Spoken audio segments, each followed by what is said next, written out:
issues or because of the practicality issues. Input is not always necessarily agreement. We do the best we can to solicit input, but I think someone might view this like, well, they're not listening to me still. So I think you do the best you can to get the input, and you have to take, you have to weigh all the other factors. So,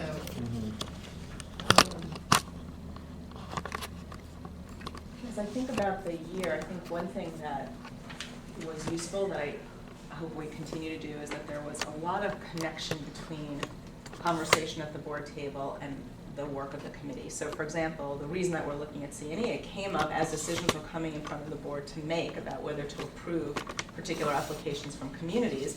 There was conversation at the board table, the board said, we really want to look at this again, think about it again, so you send it back to the committee to do the work over time, to dig in deeper and bring back a full recommendation. I think that kind of connection to make sure that we're using the committees as a way to create that time and place to go deeper when there are questions of the full board, and then bring back a thoughtful recommendation that the full board then engages in. I think that model is right, and when we decided, for example, with special populations, to have that be the way we were going to drive it, I think that is an upgrade. I actually think that's a good thing that I don't see reflected here specifically, but I think we should capture that, at least for me, and I'll be curious to hear what folks say. I do think one thing we need to grapple with as a full board is how many big policies we should be addressing at the same time, both in terms of just board capacity, but also staff capacity, and frankly, even for the community, because if you want to have more engagement and more fully consider input, you can't be having very many big things going at once. That's an important question for us. The issue of tying it back to the discussion at the table, I think comes up again. It came up in A because we spoke to the issue of our process in terms of going from public comments and different things to how are we going to handle it. So that comes up there, and I do believe it also in our engagement piece. It's the other place that we kind of begin to address it. So it's reflected in a couple of different places, but I think this is helpful in terms of using our capacity specifically as a policy-making body. And that point, I think, is one that we may want to reflect in here, because it's a point that comes up, and if you think, it comes up over and over again in terms of the capacity issue.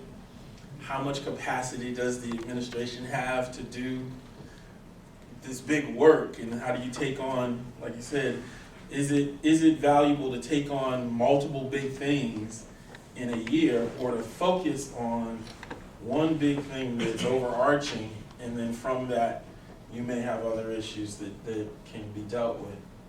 And I'm not sure best place to put that in here, but I understand how, as you're saying, it's also a resource management piece. Right. Well, and just, the thing that I think about with this is the need for some tighter coordination between the work of the policy, the board's policy work, and my office. And, Pat and I were talking about this with JEE, and we need to sort of step back and reframe a little bit, and because it's gotten out ahead of us in some ways that we didn't anticipate, and I think we need to. There's sort of two different kinds I was thinking policies in two categories. Just the stuff you need to have because it's just, you need to have it, legal issues, whatever, just the administration. And then there are policies that you choose to have, or that are a particular way you want to do business. And when those come up, those tend to be more controversial, whatever you want to call it. And there's a need, I think, to step back and just say, how do we want to approach this? How do we want to talk about it with the public? What's the level of public involvement?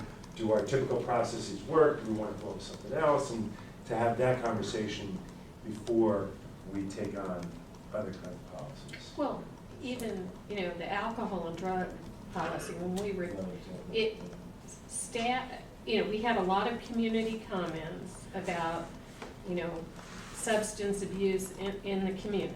I mean, we were hearing from people, and unbeknownst to us, until your staff came to the policy committee and said, we have been working to revise the policy, and then some community members felt excluded from that process.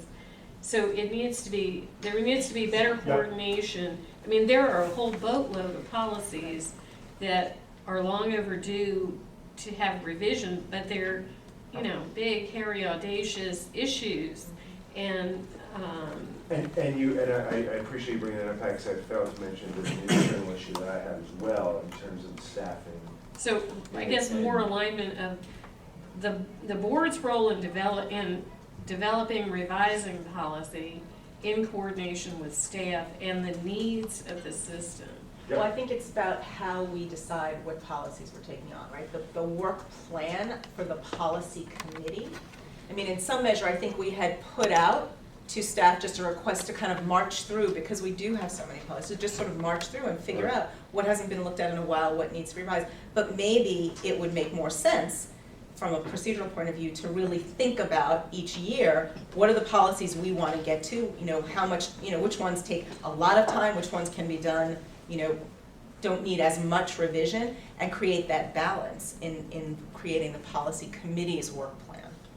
So so I've now assigned Andy to be in the policy committee so that there's a tighter internal coordination between that work and the work of staff, because the staff that's been on it, it's no fault of theirs, they're not necessarily thinking about all the different implications, so Andy will now be the staff in the policy committees to be able to. And in all fairness, I mean, the policy book is like this. Right. Right. I mean, we got policies that haven't been touched since the 70s. Right. And then, and some policies, I mean, grading and reporting took 2.5 years to go through. Actually, if I can ask, when was the last time you had somebody go through the entire book to do a legal update? Technically, every policy is supposed to be reviewed every 3 years. So, but that Except a doesn't legal- mean it except a comes to legal the update. policy committee. Is it illegal? Legal, and by I that don't- I would also include like State Board of Ed stuff, those. I don't really ever. Probably hasn't been done in a while. I mean, they You may send want it. to have somebody do that actually, because you can get, when I was in my previous district, we had the law firm do it. In my prior role Right. as supervisor of that unit, we did it.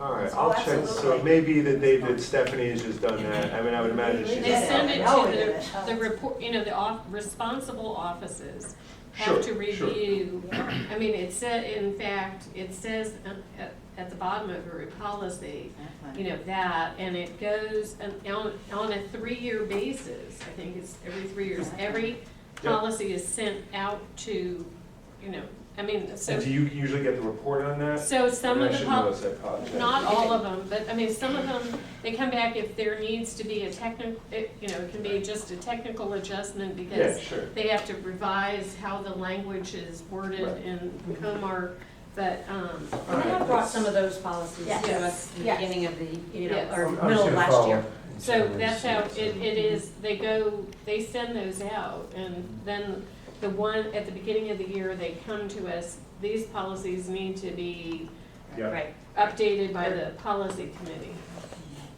Some are non-substantive changes, and then there are some Yeah, substantive. Right. and it's really the non-substantive, or the ones that are just about compliance with updated laws, regs. Or in some of them, we've rescinded some policies Sure, because right. they, Right. we don't have trampolines anymore, and, Which is a real shame. It You is. don't play dodgeball or use seesaws anymore either. distribution of Bibles. Or they were more regulatory in nature Right. because it's sort of when the policy, when that was first created, Yeah. they had a much more regulatory.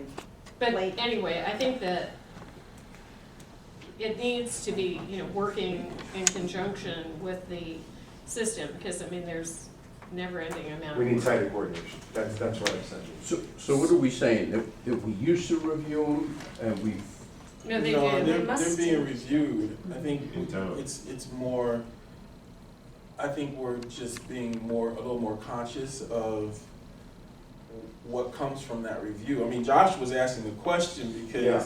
there wasn't the coordination oh no, I think it's a decent with his question. office. But because I'm trying to get to the essence of what we want to put in this, and I think there are a couple of different things. One is the coordination between the policy committee, the full board, and the administration in terms of what are the categories, if you will, after reviewing policies, what categories do these policies fit in?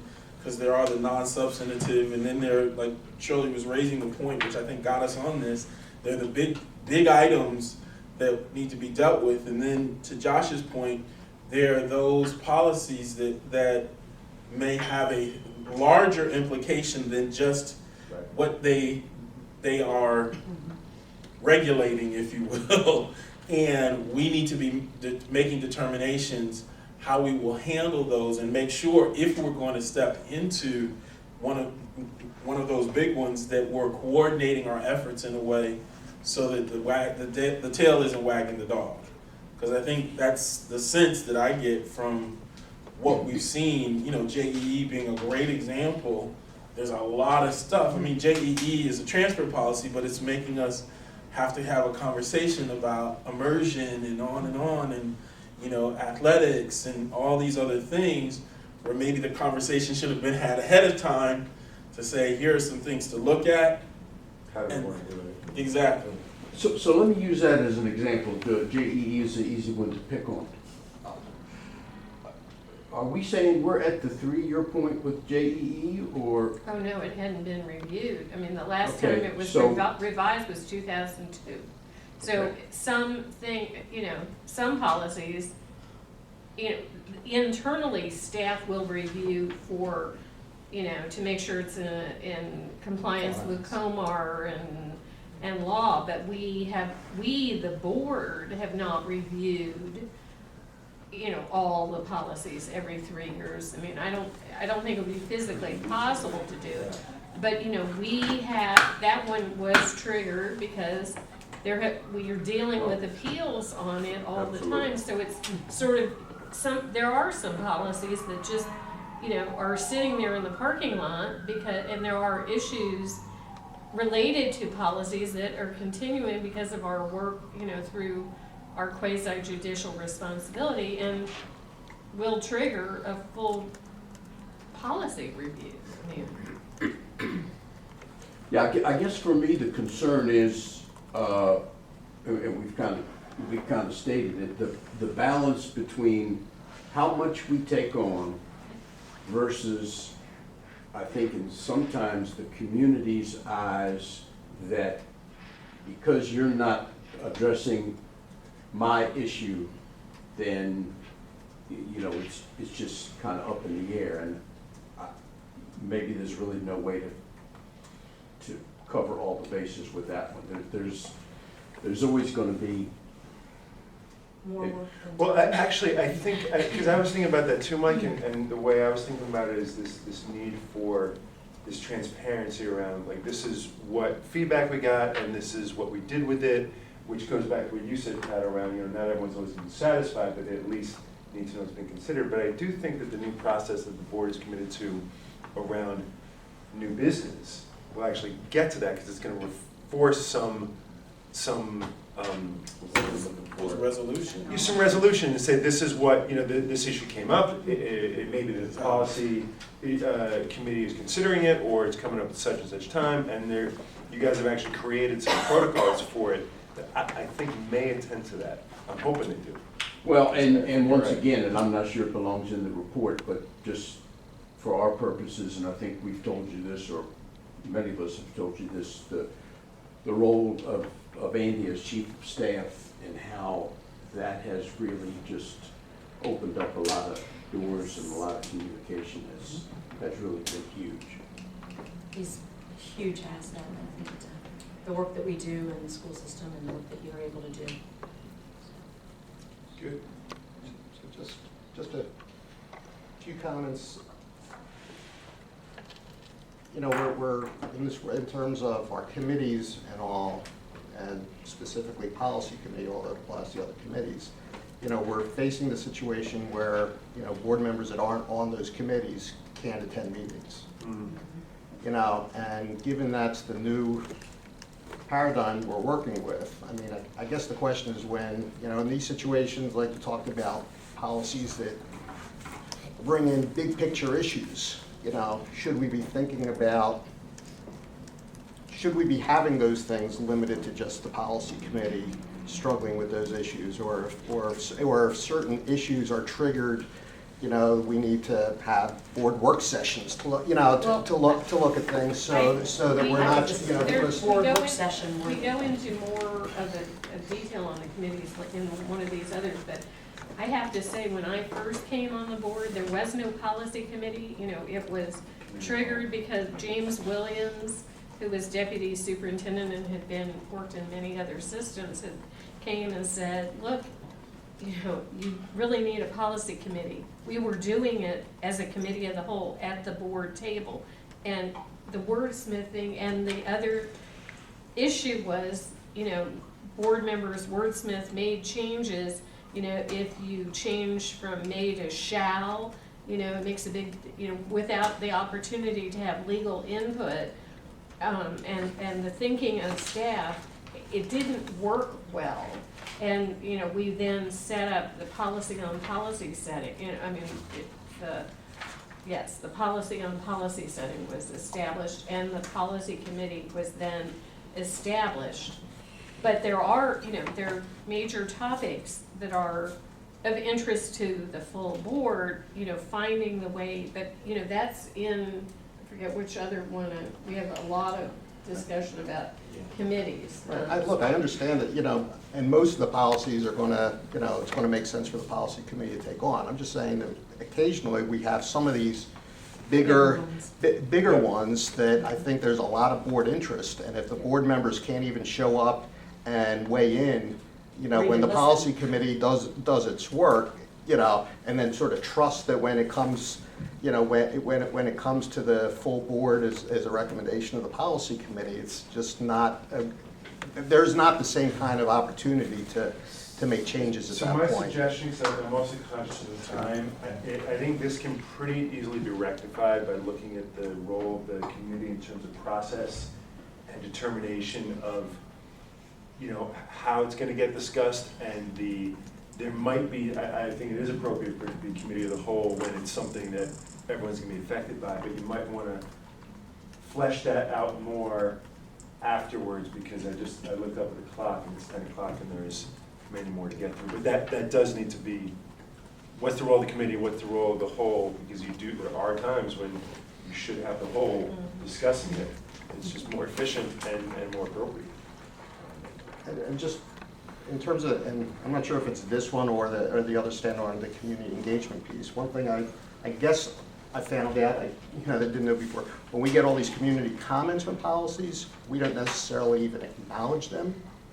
You know, I mean, I think you told me that we don't send responses, you know, thank you for your comments, they're being forwarded to, you know, we don't do that, so I think it sort of feeds this frustration of people saying, I'm sending these comments in, and I have no idea that anyone's even reading them. So wait, I just want to clarify, because comments that come into a specific policy, the staff brings to the policy committee and then to the full board a summary of every I comment we understand that, got but I'm in. saying the public doesn't get a response Saying- back Oh, I saying, see. thank you very much for your Right. comments, they're being sent to, Staff. you know, they're being sent, Policy. they're being Well, sent anywhere, So you're saying you see it on the back end because you see your comment was received, but you're saying an upfront acknowledgement that it came in. some sort of, you know, I'm just saying, look, I understand it's a They- limitation of staff, but I'm just saying, we get all these people saying, gee, is anyone even reading all these comments that we're sending in? But I think also the comments also come to a variety of places. They don't only get funneled through the board box. They go Some of them directly. go to the superintendent. They go I directly. mean, it actually, if you read it, it says. I'm just saying send whether or them not to there's a Dr. way Starr. to, Right, Yeah, we so- should have Hold on, some sort of response. hold on, everybody. I think what you're dealing with is not where the comments come to. because there's a variety of places, but do we have an obligation to acknowledge receipt of the comment? So, I And mean, we started as a board, it was in like 2009, I think, 2010. Comments that come to the board, we always acknowledge, right? If No, they- we do not send the auto response on ones that are On about policies. the policies, Right. because that's a unique, that's separate from the, Right, I'm just saying, we developed a practice for everything else that comes in, so Right. holding aside, everything else that comes in, we acknowledge for that reason, so that people know we got it. It may not be a substantive answer, but it's acknowledgement, it was received, it's being channeled. So are you suggesting that we have a I'm similar saying that automatic we should response? have something for Okay. comments on policies. Well, I think you should take this up as a. Right, I was gonna Yes, say, we did, we It's getting discussed technical. this before, and so we could just, right, Should we but follow but up it's on not, anything it's you not guys- for this conversation, but I understand what you're saying in terms of, is this a piece that we need to look at? It becomes a combination of the policy, our governing role, and the engagement issue, the community engagement issue. So I think we do want to acknowledge as a next step, we need to review, so we need to take this on as a piece of work that we'll do, is to review our communication mechanisms and what kind of responses we give to community members who comment on policy. Well, I think it's not just about policies, because like right now, we're also getting people writing to us about New Hampshire estates and Oakview, you know, and start uncaring, times. or, you know, start times, or, you know, when we hit if you have boundary changes, people will send emails, so. If. But I'm just saying, it's not just about That's right. Right. Can we just acknowledging get a the policy. clarification? The ones that are coming to the board box, aren't they getting that automatic acknowledgement? On which policies. ones? So for example, on start times, if somebody's Yes. writing to the board, they're Again, part of the challenge now is that things, you don't, when something comes into the board box as a whole, there's a response. there is. But sometimes people are sending you, it looks like it's coming to the board box, but people are creating their own list. And so then I don't know that you've gotten, that every board member has gotten that, so I don't then look at that to triage for a response. I So think, that's the challenge. To be fair, board members are getting into the habit of forwarding to us And yes, so what do you correspondence do? that they suspect. And if it's as- forwarded to you on behalf of the and board, we are then there is an correct, acknowledgement. Yeah, and we are asked to respond. Not for policies. No, Not not for for pol- right. policies, No, that's because clear. that's been a procedural issue, correct? Okay. That's, Then maybe we need Right. to police ourselves Yes. individually Mm, to make send us sure. stuff, yeah. yes.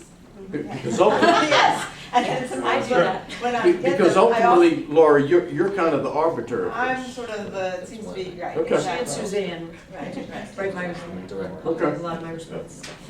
Just send them to us and we are happy We'll, to. we'll develop our own processes. So, just I'm gonna close out this standard. Some of the takeaways are, we need to manage the use of the committee of the whole in terms of big items that may be of interest to the body, and that's a discussion point. We need to manage communication that may come based on our dealing with big ticket items like policies or particular changes or revisions or decisions, let me say it that way, decisions that the board may be making. We want to make sure that communication is clear with community members and partners. Okay? Those seem to be the takeaways that we have from here. But also, let me just raise that I want to reflect, which is in here, that we continue to work on processes that help create as much inclusion as possible in helping us make our decisions. Yeah. And there was talk about tighter coordination between the board's policy work and the administration. Yes, the capacity issue. Yeah, right. And the work of the full board. But yes, Well, and the issue about the committee of the whole, Chris, Yeah. yeah, it's does on. that actually belong under board operations? Because we go into a discussion, there are comments, so I think that's where that one belongs, in Well, F. let's do like we did before. We're gonna take that issue And if we need to insert it into F as the best home for it, we could do that. Okay. Okay, because the piece we understand We is don't wanna something we want lose to, it. exactly, it's something we know we want to work on. But let's just make sure we put it in the place it fits. It works here in terms of the policy, and it may be to be repeated. I was gonna say, I had it under, I had Phil's comments basically, for all intents and purposes, under F already, so, yeah. Okay. Yeah, Could go so, in I mean, both. I don't know whether it needs to be in both, or just, I personally think it needs to go under F, board operations. Okay.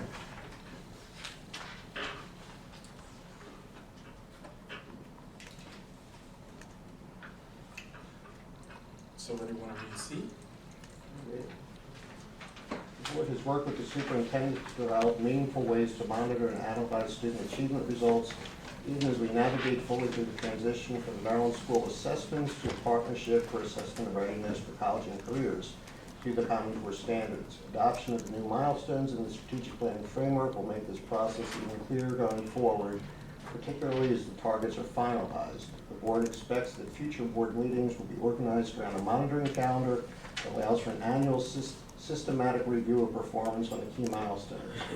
Working with the superintendent, the board was also careful to ensure that budget resources were devoted to additional support for students whose performance was below standard by adding positions for instructional support. The board has expressly indicated its intention to follow up on the innovation and intervention schools to ensure that supports are effective and achieve the desired results. As we are still in the transition from the call to action to the strategic planning framework, the board's work is still evolving. Accordingly, though the board's efforts meet expectations, the actual revised monitoring protocols are still a work in progress. In light of news media coverage on issues such as the math exam failure rate, the board hopes to investigate this issue and to solicit recommendations from the math work group commissioned by the superintendent. Nevertheless, the board is committed to closing the achievement gap in our diverse school system. We are providing more resources to struggling schools, and closing the achievement gap is one of the central interests to be addressed in the fiscal year 2014-2015 operating budget. We are in a period of transition with state and local standards. Key indicators such as graduation eligibility and suspension data must be more carefully monitored. Data should be more thoroughly used for budget decisions. The board must continue to closely monitor persistent gaps among our minority students, student populations, farm students, special education students, as well as students in our alternative programs. Overall, the board needs to continue to work with the administration to ensure that our data results and assessments are shared with parents and the community in a timely, clear, and concise manner. We also need to work on the so what. What do we do with all this data that we have gathered? What manner of interventions do we need to put in place to help students who are not meeting the milestones?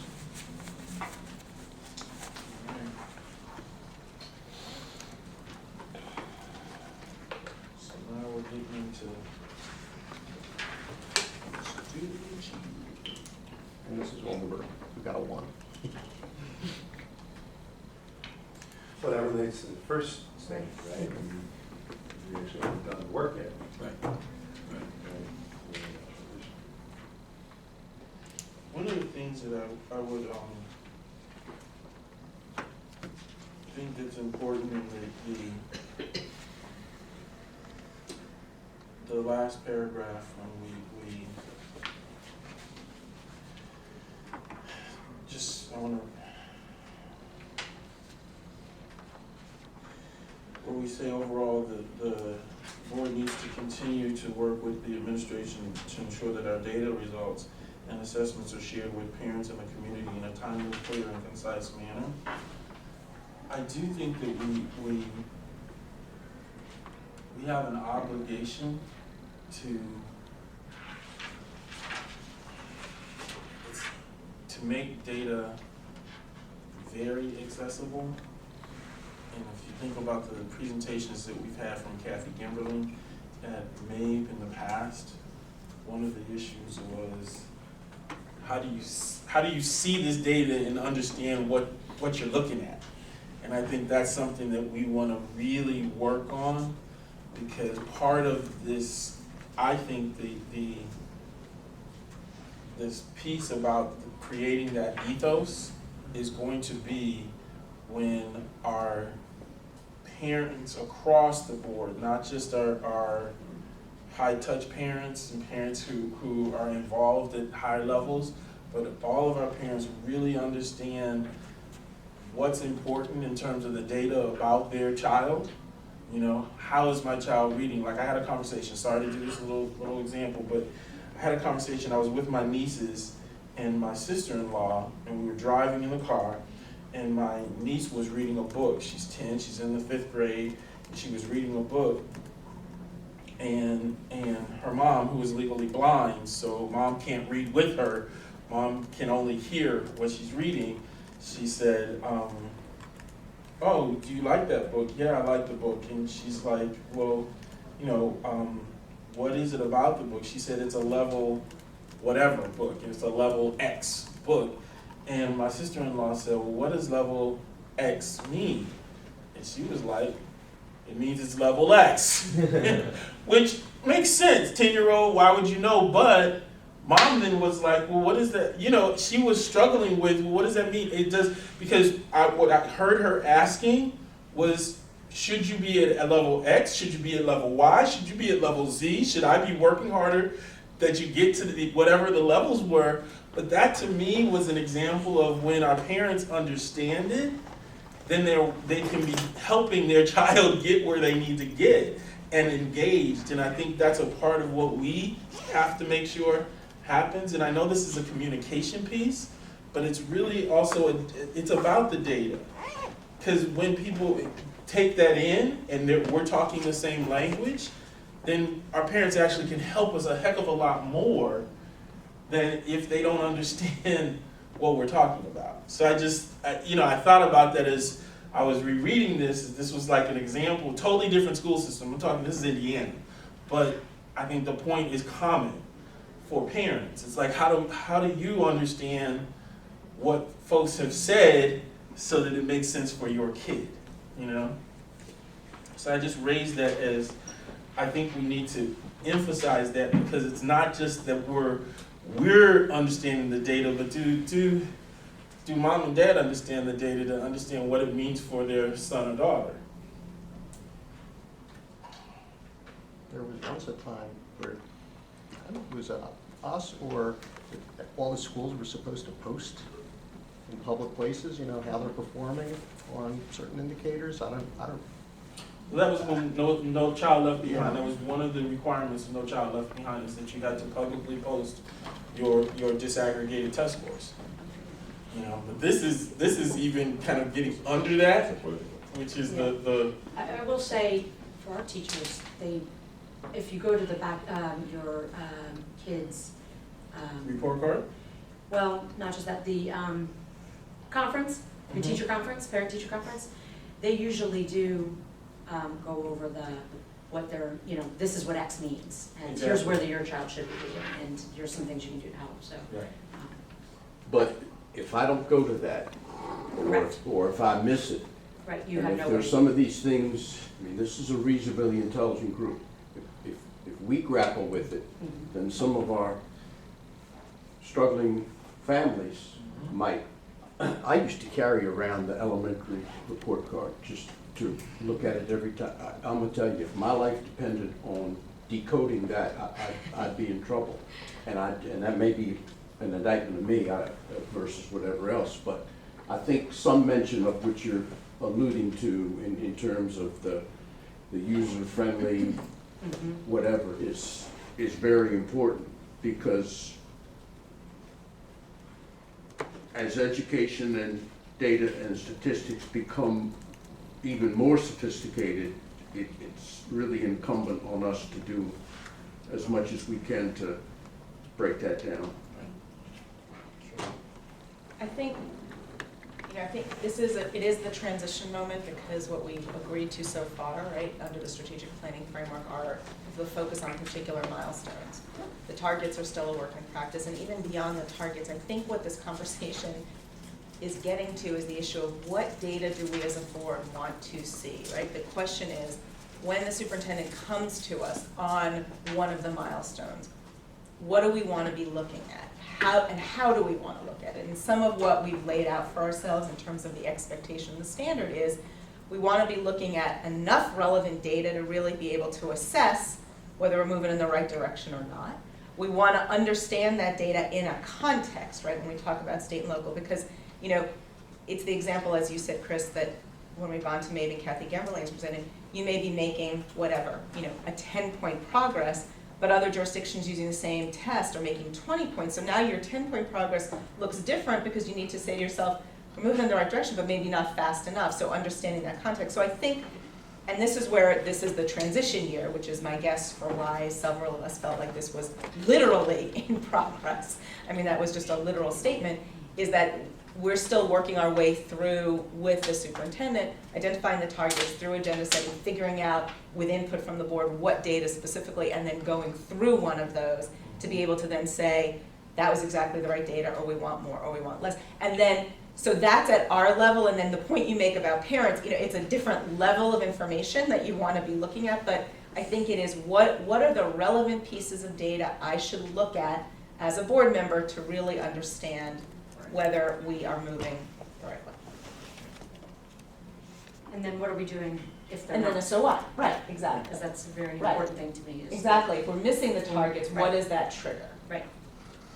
Well, you know, Chris, well, everybody, a great footnote to those comments is the sentence that you took out in the first item about SAT slippage. You know, we could probably have as many explanations of the current SAT scores as there are high schoolers who took the SAT. You know, well, school A jumped 50 points, school B dropped 22, you know, there's so much out there, it really becomes difficult to come up with a one-sentence explanation of what's going on with MCPS SAT scores. But yeah, I'm sorry. I think that your point helps me get to, I'm gonna keep going back to the presentation, context specific. That was another piece that I took from that presentation yesterday, context specific. That allows us, because you can look at the data and we can look at high school and say we're doing so good at our SAT scores, but who gives a, if your kid's at Seneca Valley and they didn't do as well, but your kid's at Einstein and they did, you know, smashingly well. So, you know, the Einstein folks may be like, yeah, but what are we doing here? Well, and So, the thing is it a snapshot, that moment in time, or is it a trend? And it's, I mean, I think you have to focus on the over time and not just that snapshot. So, I mean, and that's our responsibility, is the trend. I mean, because you're gonna have variations year to year, but it's the big picture that. you want to say something? So I think that there's a couple challenges here. The standard is around monitoring student achievement to enable the board to do its work. The issue of transparency and the issue of what data should be given to parents is a question about the expectations the board has for the administration of the district relative to how we inform parents about progress. So what's at the school level and what's at the district level or the board level becomes, you gotta separate that out. But the expectation for the kinds of information parents should have, I actually don't know if that's a data question or a community engagement question. That's a community engagement. Yeah, right. And then I think the other challenge we have in Montgomery County is twofold as I've been looking at this. And one of the reasons that I'm going to be so relentless about the milestones is that the board, there's two kinds of things going on. One is I don't think there's enough transparency. And part of that is because there's just so much data being thrown around and without a lot of focus and without the so what. What's the problem we're trying to solve? How does this data enable the board to do good work? And you can chase any rabbit you want at any time. And it can be seen as doing good work. Say, oh, here's an issue, let's focus on that, there's and then another one, and it's rabbits or whack-a-mole or whatever you want to, whatever metaphor you want to use, because it's not linked to this idea of, okay, what are we monitoring, what are we focused on, what are our goals, what are we monitoring to ensure that we are making the progress we want to make. And in fact, one of my concerns internally has been that we are not focused enough in our data analysis. We're not using data enough, and we're just sort of, but we do all these reports. It's one of the reasons I pulled the SAT report to put it as part of the milestone. Why just throw at it? Like, what's the point? What are we actually trying to accomplish here? It's not that it's not good information, but what's the point? And we have to be very purposeful. Sometimes, however, when we're very purposeful, it limits what we, and what the board in particular is looking at, and then you run into that sort of, well, there's an issue with, I think you mentioned one of the high schools, how come you're not looking at all that? And it's hard to find that balance because I'm looking at the pattern, I'm looking at the trend, I'm looking at the work. Someone else is looking at that, but that's not my job. How do you, there's just this natural tension. But I think that's a with good your tension. work. It's a good tension. You've got to be incredibly mindful of it. And I mean, my team is so sick of me asking them at this point, right, what's the problem we're trying to solve, right? Don't just start all this stuff until you really feel what is it that we're trying to do here before we just start going down that rabbit hole, because there's 202 schools, there's 22,000 employees, there's so many rabbit holes, there's so many Moles to wax. that you can just you can spend all your time, and you can feel like you're doing great work by doing that and say, oh, okay, we solved that problem, we did that, but you're not actually doing what's, You're not you're not focused. Right, that's why I'm going to be so relentless on the milestones, because you always have to start narrow, and then you expand as you go, but focus on that, and then get further, then open it up. But I do think, and again, this is the flip side, I do think we have a larger issue around transparency, and people have to work too hard to get to find the data. And I don't quite get that, frankly, and that's where, I mean, I'm really looking forward to this year and our reports and being able to show it in a different way, because I just think it needs to be more accessible to people. But accessibility is different than transparency. So, Tell me more about it. well, I mean, transparency, accessibility means that you can reach it. If something is not transparent, then it's a leak, or you're hiding it, and I don't think, or there's a barrier to seeing it. So I think that needs to be.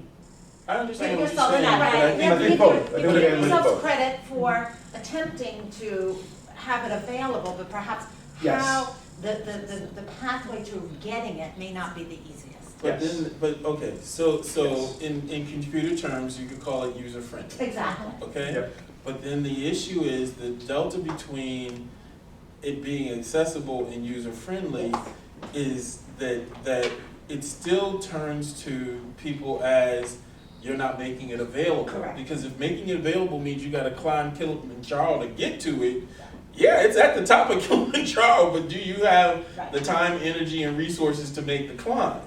Right? So we do have an obligation, and I think this is what you're getting to, is let's not make it, it's there, but let's make sure that folks can get to it, and then getting to it to what end? Because it's not just that you got to it. The point is, it's connected to the work that we're trying to do to move the system ahead. So I just think, but I think the word that you used were two words you used: purposeful and focused. And I think we have to in some ways, we need to be incorporating that in what we're doing when we're talking about student achievement, because then you can deal with the coordination issue. Because otherwise, it's not coordinated. It becomes, I want this because I want it. Ran back to school improvement. Right. I mean, the point is we're trying to move the full system ahead.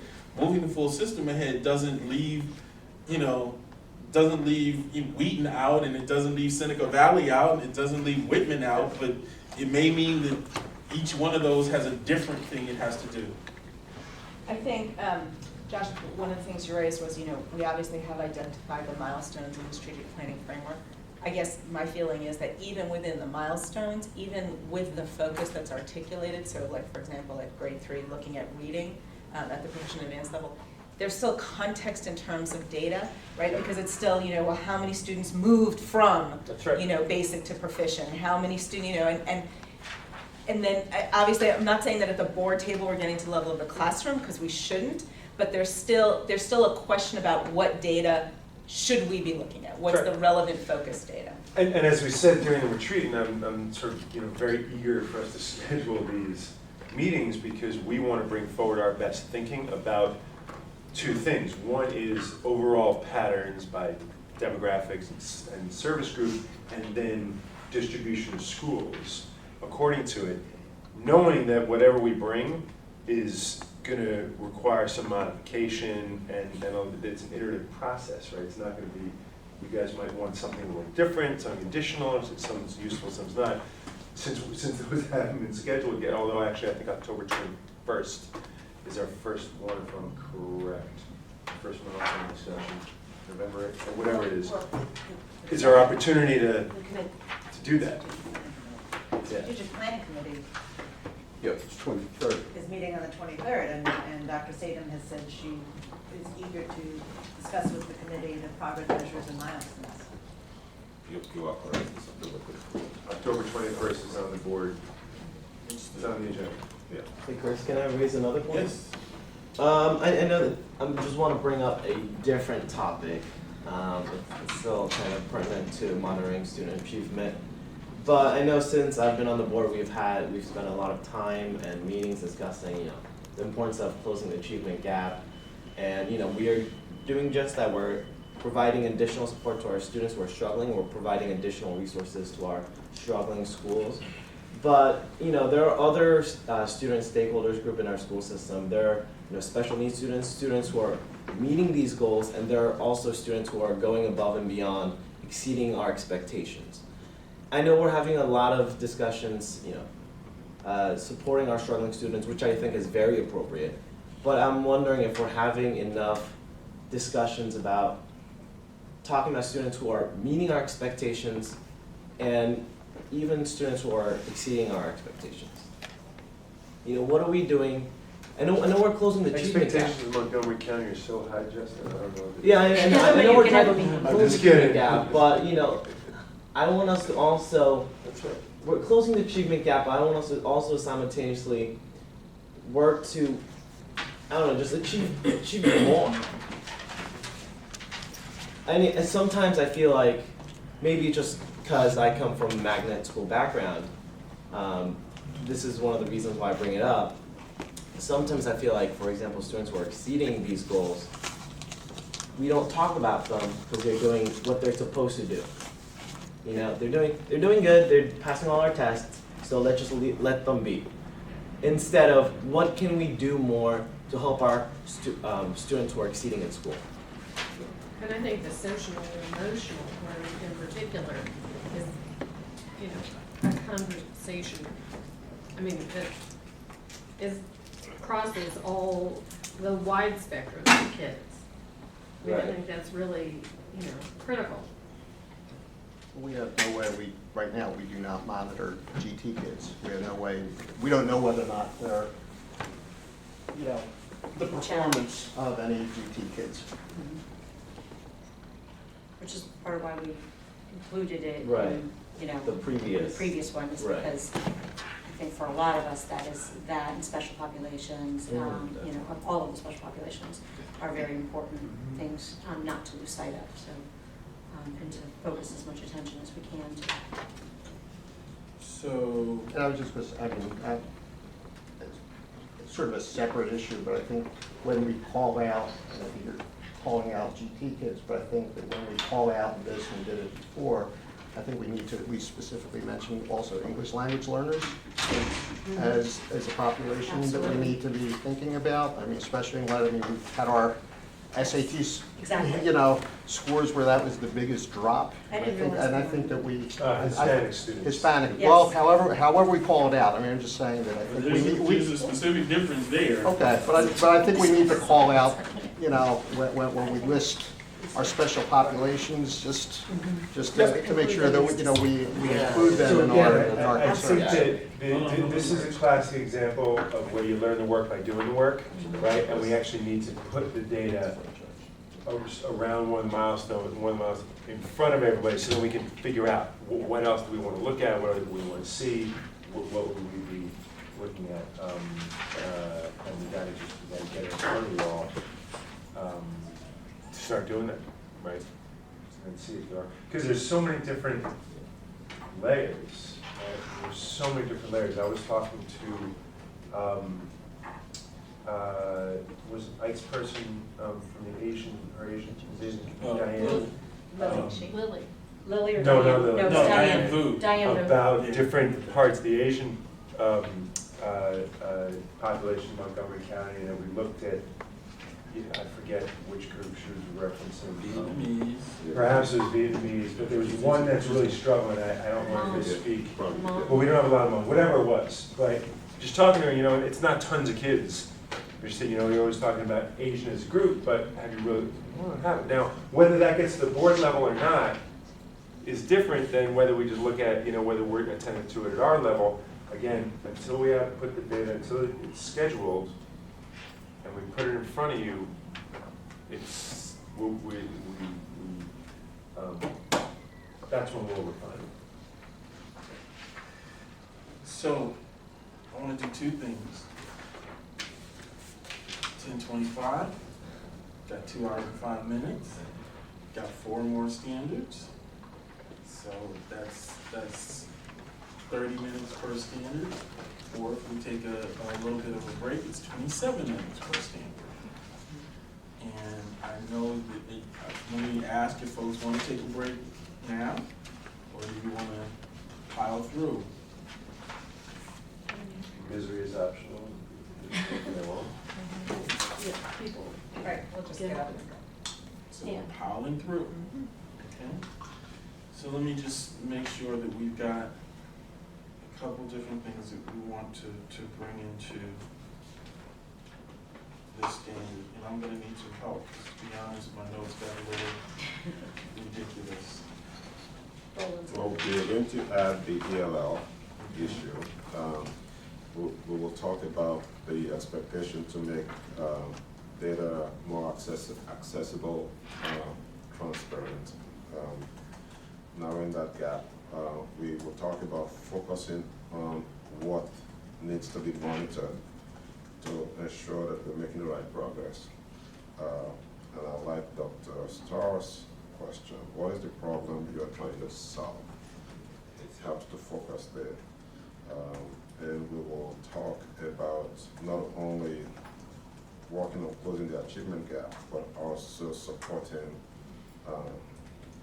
those populations, high achievers, GT, to achieve even more.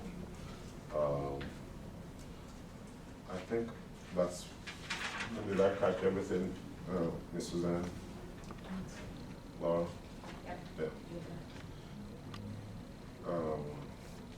We're gonna add Eastland to the special. Yeah, ELL, yeah, we added, The other thing, just the word I'm gonna say that got used was purposeful. purposeful and focused, yeah. There was also a question of whether or not the communication issue about the data, whether that belonged here or that belonged in the community engagement Yeah, section. we'll cut that out, yeah. Yeah, and if I can just add one thing, I think it's implicit, but I think it's important to be explicit. I think that there's an immediate need for scheduling, and I know we're doing, have we scheduled this one work session? On the 17th. December. October, okay, I think it's December. I think the need to schedule this stuff out, because there's an enormous amount of work that we have to do. We gotta back it all through ELT, through CAT, like there's a whole bunch of stuff, and the time is getting away from us, and I think in fact we need to be, in the spring, we probably need to schedule next year, but there's immediacy to some of that I feel some tension around, because I wanna put out the right data, and I've gotta work it internally in some significant ways. So I think we've been a little lax on that. There's a need for improvement. D. Michelle?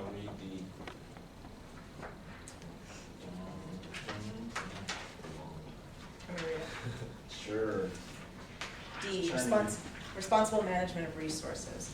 The board continues to monitor and support effective organizational practices in keeping with the best practices that are in MCPS, the 2010 Baldwin Award for efficiency and effectiveness of its operations. The board advocates effectively for students with the greatest needs, for example, students at the Ewing Center. We advocate for inclusion of resources that will support struggling learners and promote equity. The board works hard to focus on the whole system and all students, and we are not parochial in our work. The board's fiscal management committee has remained active and provides ongoing review of the state of our fiscal management. Under the committee's leadership, the board has articulated its expectations for improved training and accountability for the local management of the independent activity funds. The recent discovery that the independent activity fund at the Rock Terrace School is poorly managed, with some funds inappropriately used for school programs, demands even greater scrutiny. The Fiscal Management Committee, working with and for the full board, is overseeing an action plan that is being aggressively implemented to remedy the situation, as well as to prevent any similar recurrences. This is consistent with the Fiscal Management Committee's efforts to ensure the board's oversight of the budget processes and operation of resources by MCPS, including procurement and contracting procedures. The board may need to investigate the option of having its own staff analyst in order to perform better oversight of the school system's fiscal management. The board's annual budget review process remains robust. We do monitor our financial data on a regular basis to ensure meaningful accountability. We also regularly review audits, and the Fiscal Management Committee consistently advises staff of the need to be vigilant in correcting errors uncovered. We did make some of our budget decisions based on our core values, including additional resources for secondary schools that had high areas of need. The board also participates in work sessions devoted to the budget, and our questions and responses are posted on the website for public review. This year, the superintendent's proposed budget was first presented at the December board meeting as compared with prior year presentations of the budget speech, which allowed for more immediate interaction and exploration by the board. The budget was designed in keeping with publicly developed board budget interests. In addition, there were 2 public hearings and 2 public work sessions that occurred prior to the board's budget adoption. The board thoroughly explored efficiencies and targeted questions to ensure that resources were deployed to meet areas of pronounced student need, such as greater math support. In addition, following up on suggestions generated by last year's self-evaluation, the board worked with the superintendent to ensure greater scrutiny of and planning for long-term resource deployment.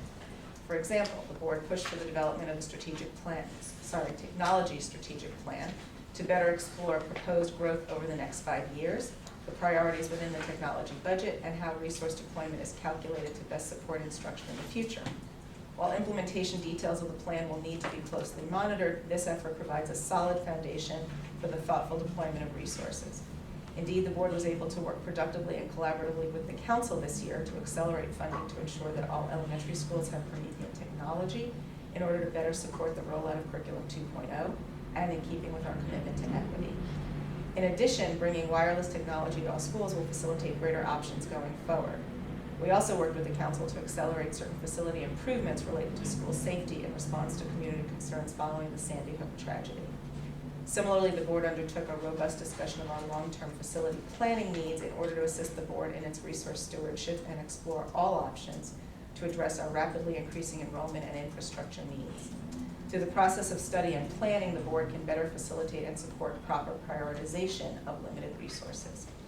The board meets expectations on responsible management of its financial resources. As public officials, the management of fiscal resources and the use of taxpayers' money remains a critical area of vigilance for all board members. Our budget documents are still too voluminous and not sufficiently transparent to the community. The board is working hard on ensuring transparency through the Fiscal Management Committee. However, a lot more needs to be done to ensure understanding and transparency.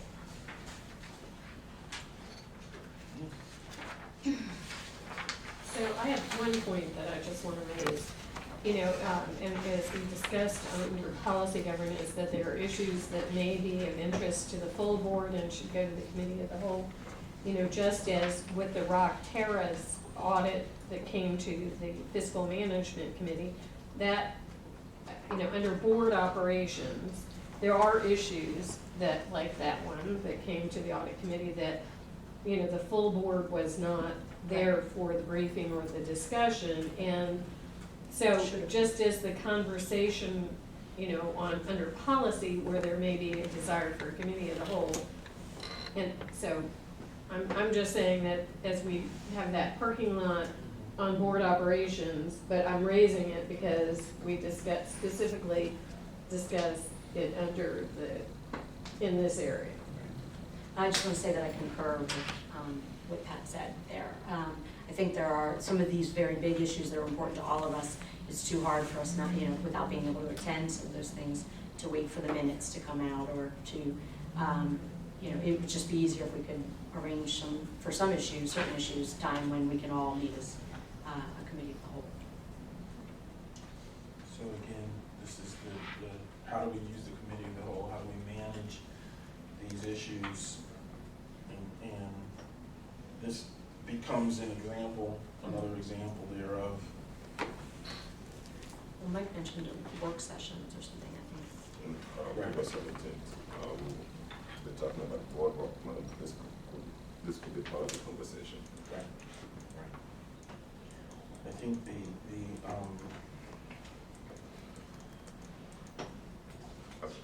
I think basically what I hear is how do you connect the work of the committees to the work of the full board as a whole? A lot of times, I think the boards are trying hard to be mature committees. A lot of times there's been a disconnect between the work of some of the committees and the work of the full board, right? Which I mean, if you did something on Rock Terrace, for instance, it just seems to me that it should be possible within the next meeting or two to report out to which happened in this case, to report out to the full board. This is the work.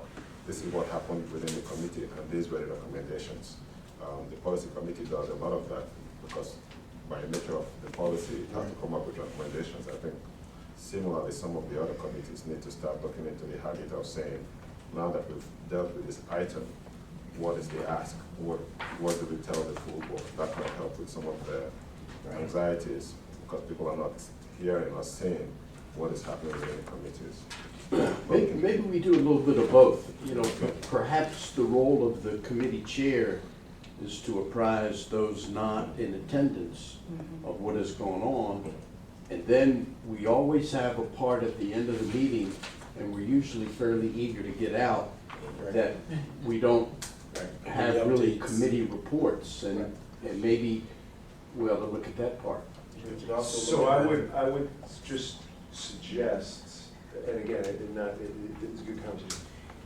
This is a board operations issue more than it is a fiscal management Well, issue. and that's what I said. Right, that it fiscal really management belongs- prompts it, right, yeah. But, Good point. just as in the previous, earlier discussion about policies, we've cited it here.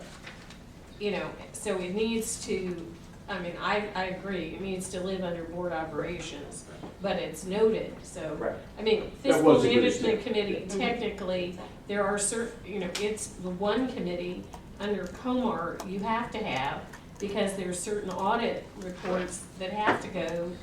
And so that committee is like the one that that's mandated.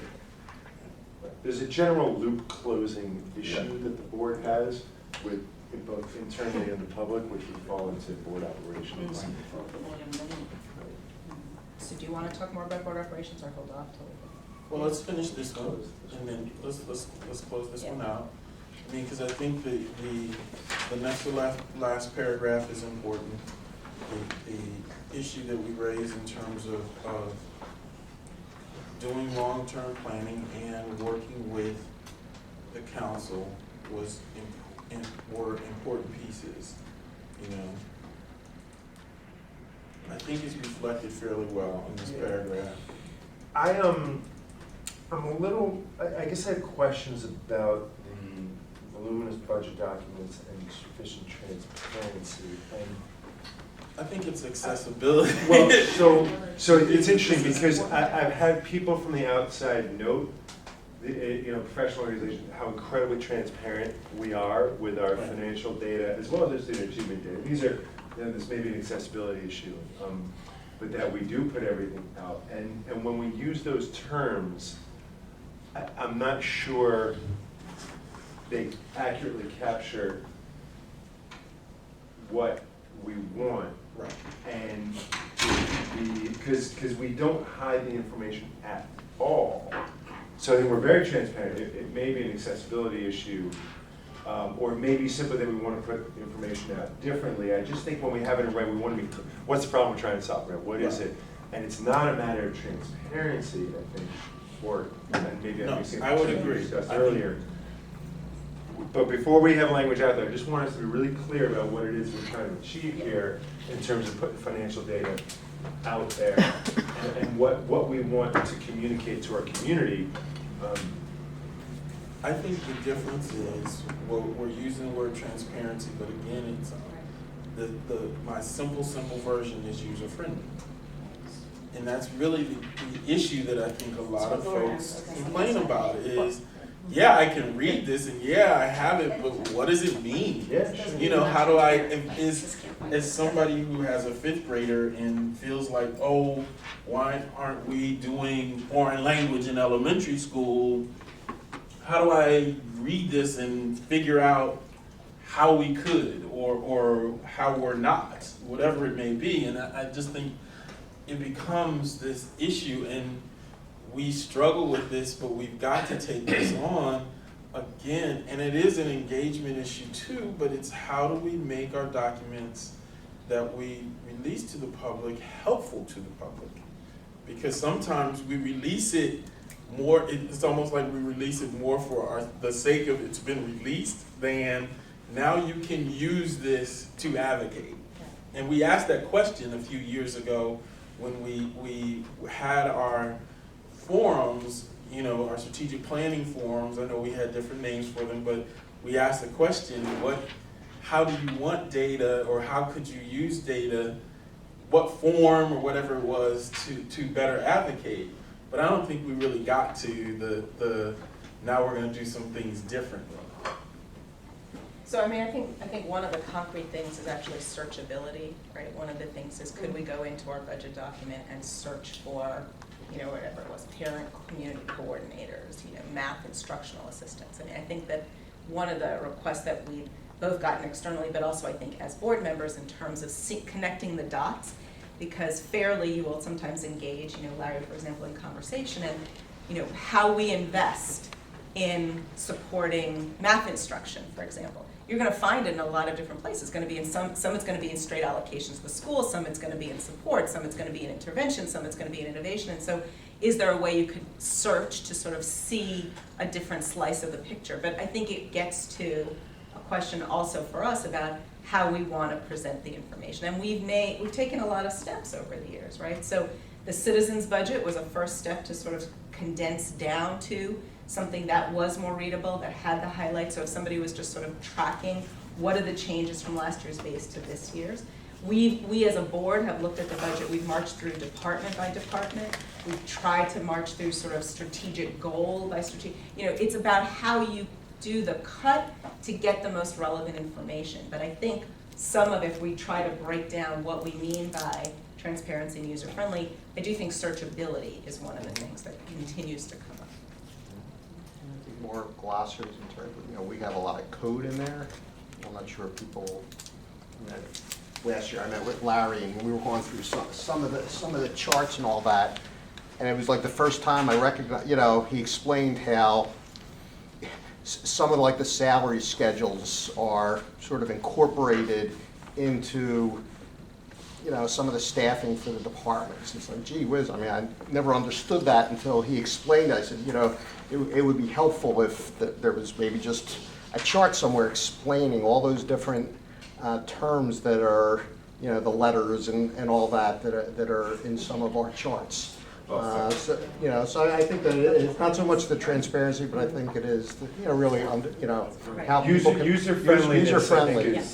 Makes total sense. It's the transparency issue that I just brought. Again, I think it's a question of accessibility. I'm online now, looking at the entire budget, PDF. I can search it.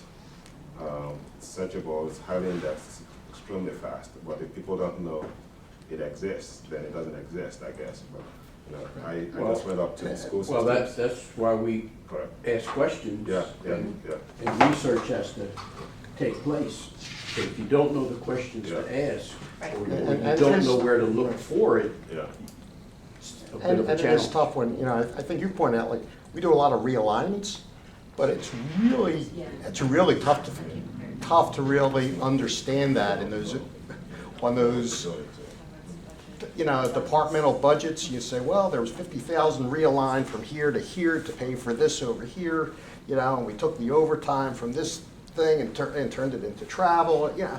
I mean, those, I don't know that how you can make that much simpler, but I think that is an See, it's area interesting, that's very difficult to really understand how a lot of that stuff is being Right, and funded. just so you know the way I look at that, right, I look at percentage, right? So what's the percentage of realignments that need to be done at the end of the year? Because if you have, you know, a significant, and I don't know what the significant would be, probably anything over about 5%, certainly over 10%, then the upfront budgeting, like I'm not concerned about what line what line or category it's going to. I'm concerned about, was the upfront budgeting accurate enough, and how much do you have to realign later? Or it may just simply be there's a need. So part of it becomes, what's the necessary information the board needs to do its work and to hold me accountable for good budgeting and good fiscal management, and user-friendly. You know, I think the other challenge we have with this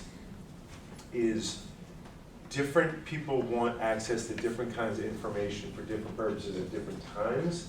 I don't know how much of a public outcry there is regarding access to information, which doesn't mean that there isn't somebody that wants to know the algorithm that we use to determine whatever it may be, right? And then you gotta think about the resources associated with the coding of all our transactional systems and just what it takes to actually make it the kind of user friendly. And so that's where I just get, and again, I'm all for maximum transparency. I sometimes think that these terms get used without us really knowing what it is, what an alternative could be. And maybe it's simply everything in Excel, searchable, people can come up with their own spreadsheets, which would create a whole nother set of issues. Right, and part of it is, you know, look, we are consistent with GAAP. We won the Baldrige Award. We are consistent with all of the best and most relevant practices. I don't know what it's more we want to it's You're achieve never in gonna some please ways. everybody. If you don't see your And some people discrete have- Right, question answered, right. then it's not transparent.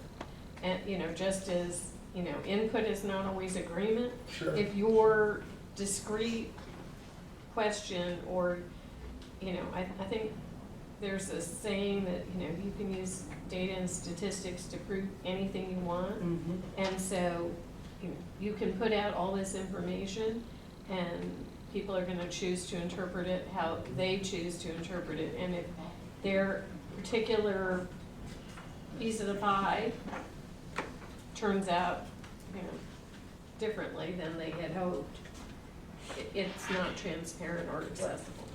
So I just think we just have to be really continue clear to and maybe improve. look at some models of how other places do it to see, you know, and talk to, you know, folks about what is it that they really want. Right. I think, I do think the school system, you know, I mean, technology is gonna force the issue. It's becoming easier and easier for individuals to take a document, scan it into something and create their own discrete data. I think that there is something to be said for the school system to be ahead of that curve so that you can at least manage, I mean, somebody can take all of that scanned PDF, and if they are savvy enough, they'll convert them into discrete data, put it up there and draw conclusions. So I think that there's clearly a conversation to be had about, you know, what's the appropriate medium between, you know, those that are really looking for every piece of data. And I don't know that just having dry text there is going to be satisfactory in the long run. So is this a matter that we want to take up as something, a charge for this year, is to have that conversation? Probably Is to make for it the fiscal management. to make a determination what, I mean, there's a lot in that box, but we can start to define what we want to do. And I'm not saying we need to define it here, but I think the big category is making or improving the usability of our budgeting documents.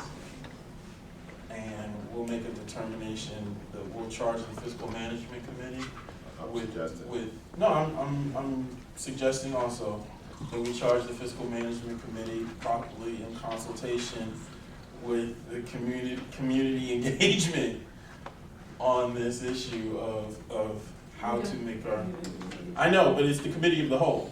I'm kind of saying it because I think it is one of those where we go back and forth between fiscal management possibly seeing iterations or you know, kind of the pilots of something, and then it coming to the board, or making recommendations where the fiscal management may help define the parameters, and then bring that to the full board and say, this is what we defined as what the task will take on.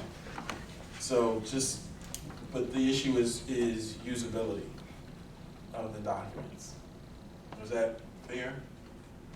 The rest of this, I think, are folks comfortable with in terms of we do have an item, you know, being the Rock Terrace piece, another example of something that the board operations piece. I just want to say that, you know, I agree with Josh, you know, and I think we need to like clarify, there's a difference between transparency and searchability. And, you know, Laura and I met with somebody yesterday and she was saying, you know, this isn't transparent, you know, you should have this out there for a matter of transparency. I said, no, the information is not being hidden. You know, you just have to go to the school and ask. So it's not a matter of not being transparent, it's just they didn't know how to get it. So, and so I think that Josh was just trying to. And then when they asked you got it. Correct, exactly. Mm-hmm. Yeah. So we don't. Right. So that becomes something that we can do in terms of wordsmithing that last paragraph, you know, and talk about the language that we want to use in that last paragraph here. Because the issue we aren't dealing with the issue of we're not being transparent as in we're hiding data. It's more a matter of how do we make it more accessible or more usable, and those are issues to be addressed. Folks comfortable and ready for us to go to eat? I can read. I'm sorry.